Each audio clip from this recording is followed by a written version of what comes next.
Bismillahirrahmanirrahim. Assalamualaikum warahmatullahi wabarakatuh. Opini Saiful Zaman. Selamat datang di ruang kedaulatan rakyat, di mana kebebasan berekspresi tak boleh dibungkam.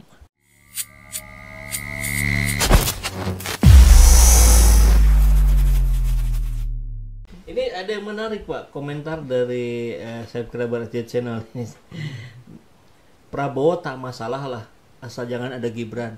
Nah, ini pandangan-pandangan ini mewakili kan? Juga nih. Sama miopsis juga. Miopsis juga ini. Sama gitu ya.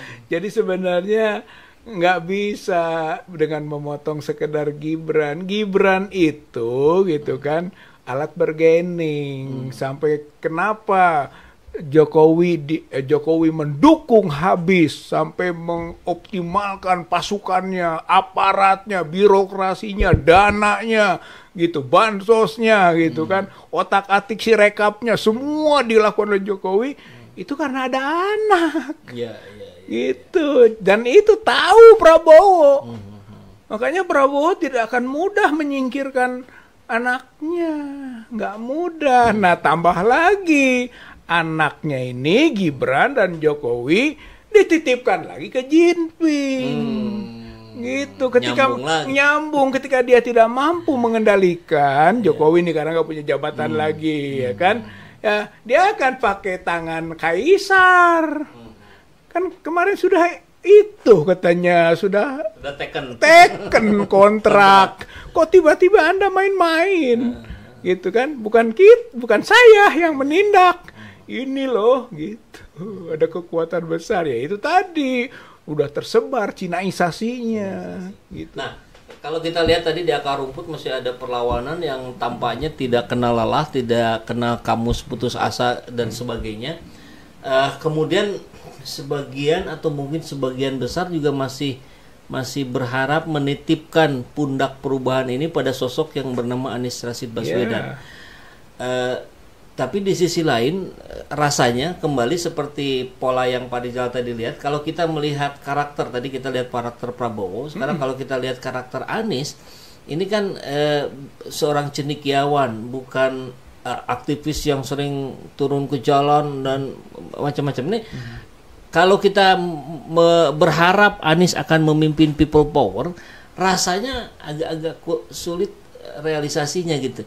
Nah, kalau tidak kita sematkan pada Anies Baswedan, kira-kira pada siapa atau tidak perlu figur? Ya, saya kira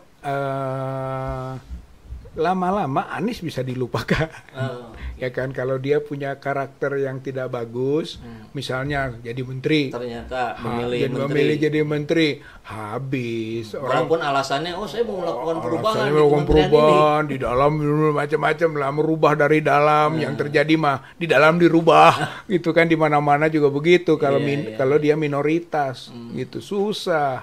Itu kan misalnya nih habis, makanya bahasa siapa Refli Harun kalau nggak salah itu kan berkhianat katanya kalau Anies masuk dalam pemerintahan Prabowo itu kan, atau misalnya dia tidak lagi mengomando pada potensi yang dia milikinya, sekian juta orang bisa datang, tapi dia tidak diam saja, ya ditinggalkan juga, gitu. Tapi kelihatannya itu Anies juga nggak sebodoh itulah. Kita berharap tidak sebodoh itu. Dia bisa saja, orang harapannya bikin partai. Ya, banyak juga. Banyak kan Pak, bikin partai. Tapi kelihatannya nggak langsung bikin partai. Mungkin dia bikin ormas, ormas perubahan atau apalah yang smooth, gitu kan. Jadi beberapa partai juga awalnya kan ormas ya. Awalnya ormas kayak Nasdem itu kan ormas dulunya, Gelora ya ormas, gitu kan. Mungkin saja gitu dia ngukur dukungan dan ngukur pengaruh itu dari bentukan organisasi semacam ormas dulu. Bisa saja terjadi begitu. Kalau masih begitu masih bagus, Pak, gitu. Jadi orang tidak kehilangan figur, gitu, masih punya harapan. Walaupun orang akan cari lagi figur yang bisa lebih fundamental dan bisa lebih revolusioner lah, gitu, dalam mengambil sikap-sikap politik, gitu kan, perubahan, gitu Pak. Nah, rakyat akan secara alami mencari dan menemukan pengganti jika Anies tidak lagi sesuai harapan rakyat yang selama ini mendukungnya. Kurang lebih begitu Pak. Ya, saya kira begitu karena Anies kan berada di ruang akademik dan di ruang politik elit, ya. Gitu Pak, bukan dari basis gerakan massa, misalnya komunitas buruh, komunitas umat, gitu kan, yang punya figur-figur yang bisa ditunggu komando dan konsistensinya di aras itu. Ya, ya, baik. Kalau begitu perjuangan ini bisa jadi rakyat ini akan, misalkan Pak Rizal dengan kawan-kawan komunitas yang juga banyak di mana-mana ini akan terus melakukan perlawanan dengan atau tanpa kesesuaian lagi ke depannya dengan sosok seperti Anies. Iya, saya kira tidak. Tidak ada soal. Tidak ada soal. Itu bakal silahkanlah Anies mau apa aja, gitu kan. Kami ini dari awal juga gitu kan berprinsip tentang konsepsi perubahan, bahwa Jokowi ini sebagai sumber masalah negeri harus turun. Itu harus makzul. Fokusnya ke situ. Fokusnya di situ aja dulu gitu. Kedaulatan rakyat harus kita pulihkan. Dua aja. Dan itu gerakan rakyat akan selalu konsisten pada itu.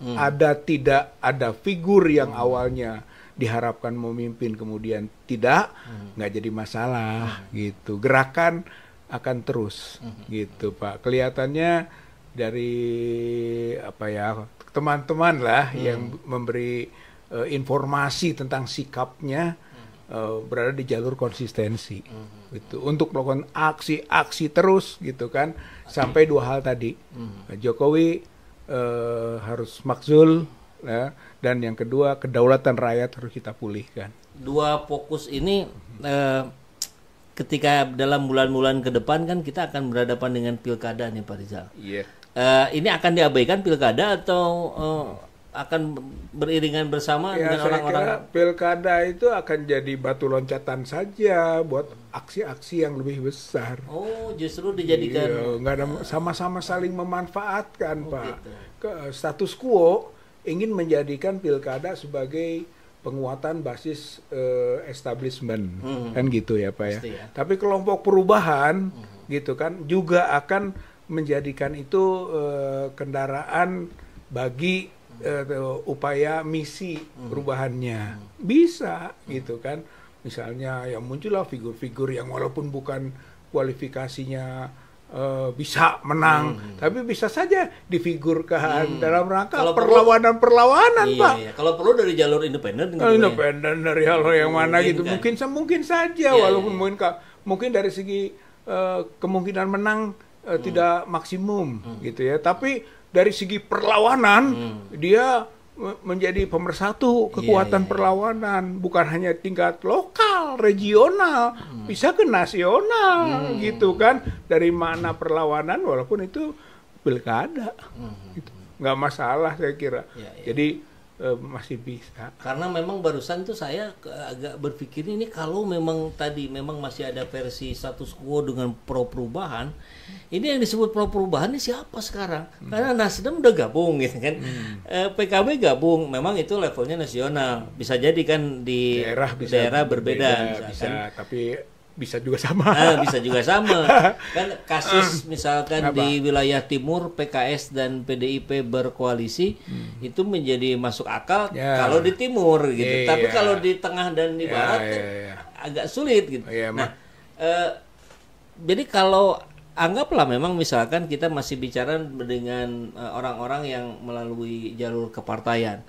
Ini gimana nanti kalau misalkan PKS oposisi dan PDIP misalkan. Kemudian di pilkada tertentu PKS koalisinya dengan Nasdem. Nah, kawan-kawan sahabat-sahabat kita di daerah itu harus bagaimana tuh menyikapinya? Iya. Harus berangkat dari jati diri gitu. Jangan tergantung pada partai politik. Gitu. Karena partai politik kita sekarang juga mengalami degradasi moral. Gitu, Pak. Itu harus disimpulkan dulu gitu, sehingga imam kita bukan partai politik gitu. Imam kita adalah realita kekuatan dari masyarakat atau rakyat atau elemen-elemen perubahan langsung. Saya kira harus dibangun suasana begitu, yang kemudian orang bahasakan perubahan ini nggak bisa oleh partai politik, hanya bisa oleh rakyat itu sendiri, yang kemudian disebut dengan people power. Karena partai Gitu, politiknya sendiri termasuk yang harus direvolusi yang harus dirubah besar-besaran. Besar-besaran. Jadi dulu reformasi itu bukan maunya seperti ini. Reformasi itu oleh rakyat, atau elemen mahasiswa, atau elemen-elemen perubahan dicuri oleh partai politik. Jadi kita ini sekarang ini yang berkuasa para pencuri, Pak, gitu. Sehingga rakyat nggak boleh lagi berimam pada partai politik, menurut saya, karena partai politik prakteknya juga hanya cari suara kok. Setelah cari suara kumaing, bagaimana saya kok yang menentukan, di mana-mana juga partai politik kata dia. Tapi katanya sebagai rakyat juga nggak pernah bisa. Bolehlah satu saat begitu, tapi tidak bisa dia permanen seperti itu, gitu.